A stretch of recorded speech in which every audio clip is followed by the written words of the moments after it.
As any average Indian, when you entered the workforce, one of the first pieces of advice you likely got from your parents was to invest in LIC policies.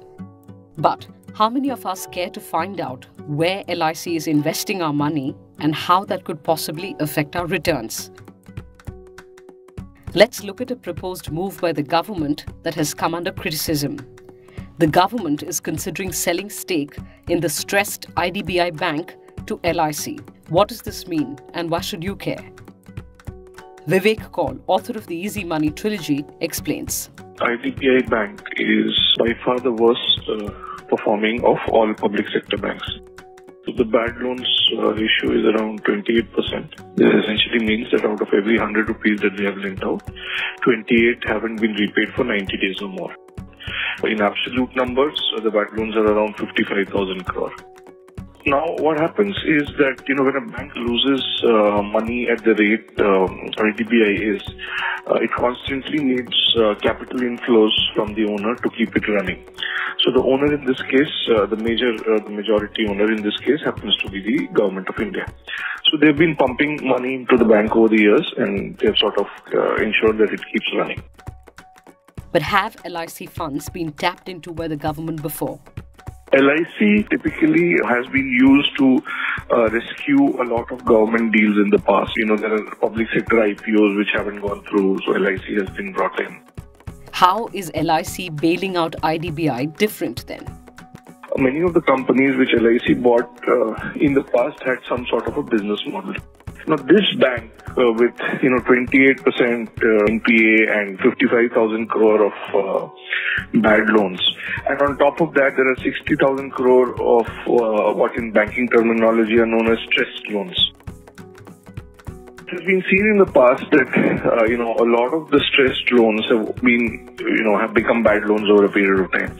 If the government sort of sells IDBI Bank to LIC, first and foremost, LIC will have to pay the government for buying the stake.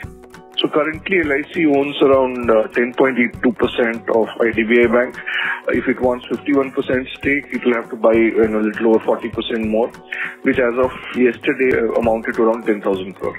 So what they're essentially doing is that they're unloading a bad asset onto LIC and getting LIC to pay for it.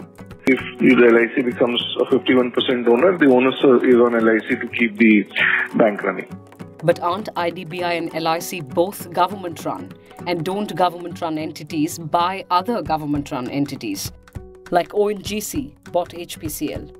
What we need to realize here is that LIC does not have money of its own. All the money that it has is the money that people of India, the savings of the people of India which have been invested, in LIC.